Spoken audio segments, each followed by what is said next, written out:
welcome back dito sa ating YouTube channel. Kamusta po kayo? At ito na ulit yung ating isang tinesting na una, yung may flip top. Yung kasing kagabi na isang tinesting natin ay yung walang flip top. Yan, yung direkta. So ito yung may flip top. So ngayon ay titestingin ulit natin dahil may pusngat-pusngat yung muzzle burner nya. So nagdagdag tayo ng butas. So dito nagdagdag tayo ng 8 butas dyan. Yan, bagong butas yan, 8.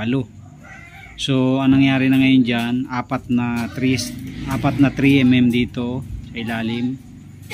Tapos ayan, ito yung 4.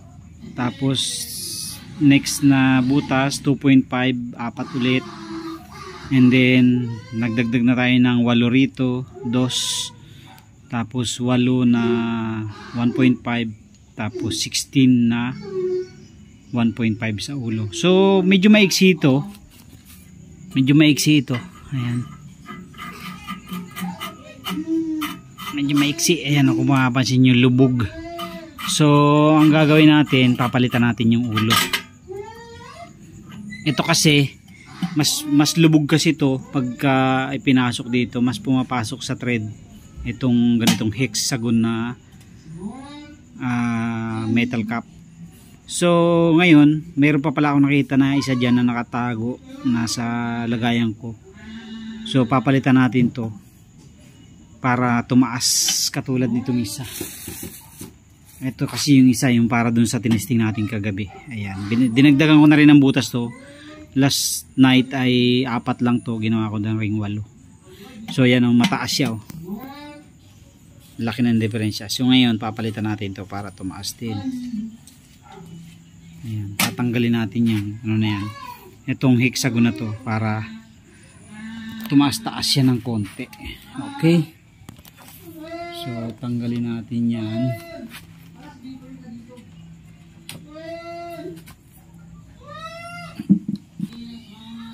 So ito, tanggalin lang natin to.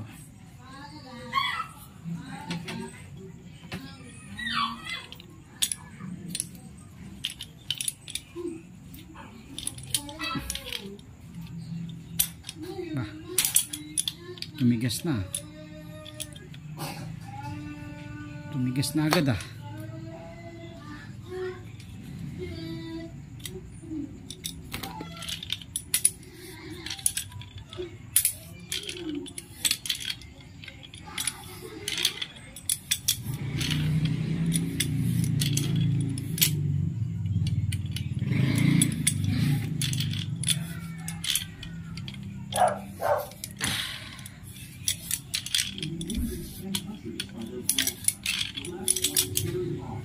Ayan.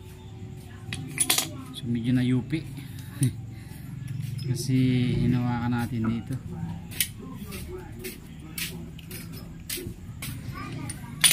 Okay, so ito ang ipapalit natin para medyo tumaas siya. Ayan, ito kasi kunting ano lang to, kunting thread lang yung kinakain niya, kaya mataas.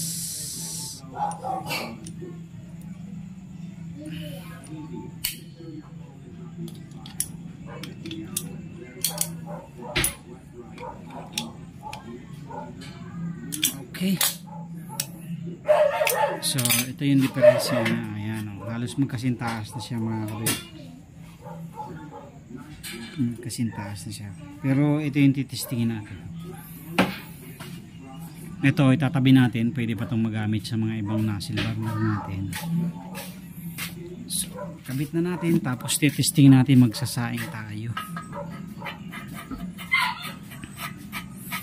Kahit hindi nyo masyadong higpitan ito mga kapatid, para hindi kayo mahirapan sa paglilinis, ensure nyo lang na kumapit siya. Tapos huwag niyo na higpitan ng kung anong panghigpit, kamay lang, para hindi kayo mahirapan magtanggal. Kasi pag umiinit ay mahirap tanggalin.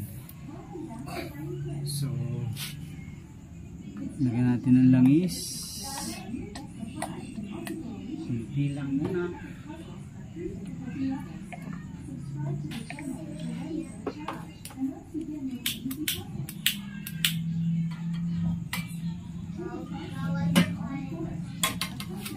Magsasayang tayo mga kadawit. So hindi ko na ipapakita yung pagbuhay nito, mamaya na lang kasi haba yung video natin. So yan na mga kadawit, ang ating bagong burner. Okay na, wala nang pusngat oh.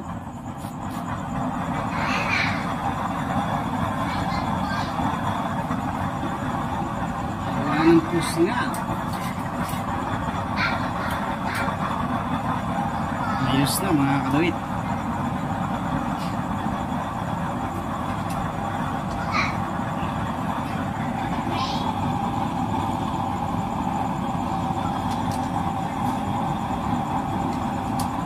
See? Naan lang natin kasi magsasayang tayo eh. Ayos oh.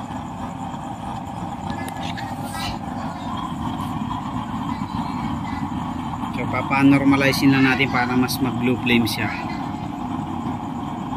Ayan, pero blue flame na siya oh.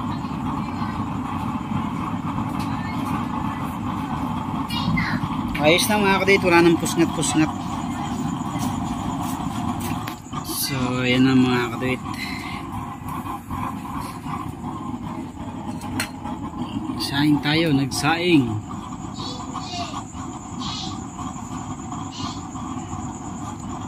Ayos na. Pag nilakasan ha.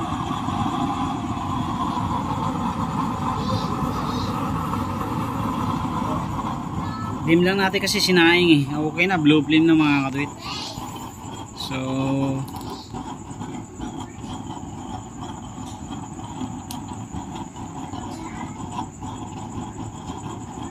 medyo may konting humahalong yellow flame sa gilid. Pero pagka uminit ng todo yung burner niyan mga kadwit ay okay na yan, blue flame na yan. Yung chamber pala, yung chamber. So bago lang kasi, bagong ano lang.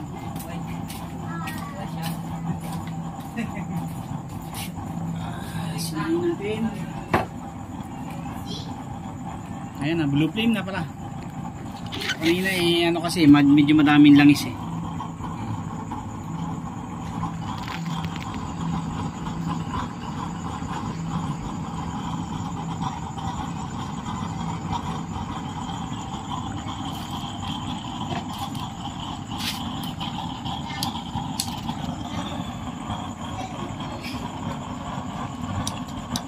So yan siya mga kadate.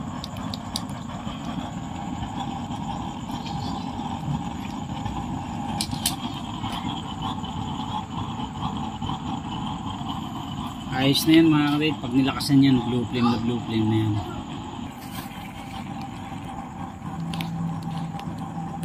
Okay na, wala nang pusngat-pusngat. Pwede nyo na pong imayin yan.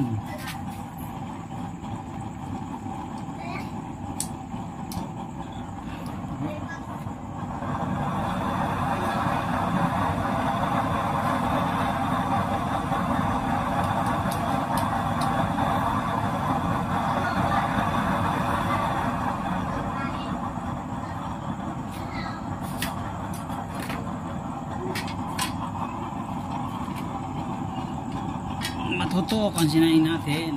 Ayan, kaya nilalagyan natin ng sapin.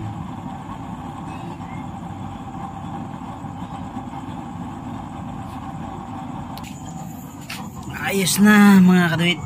O yan, blue na yan. So pwede nyo na pong imayin yan. Yan pag nakadim. Naglalagay lang talaga ako ng sapin pag nagsasaing. Stainless plate yung nilalagay ko na yan. Okay, so yun lang mga kadawit. Tinesting lang ulit natin para malaman natin kung talagang okay na yung spook, yung pusngat-pusngat niya. So far okay naman na siya. Kaya okay na yan, lilinisan na natin. And then pala lalagay pa pala kami dito ng yung upuan ng kaldero, pang double para sa malaking kawali o kaya kaldero. So bukas yun yung ilalagay namin para diretso na yan, pipinturahan na natin bukas yan. Okay, so yun lang. Thank you very much po. God bless po sa inyong lahat. Maraming salamat sa inyong patuloy na suporta at panonood sa ating mga video. Thank you very much po. God bless po sa inyo lahat.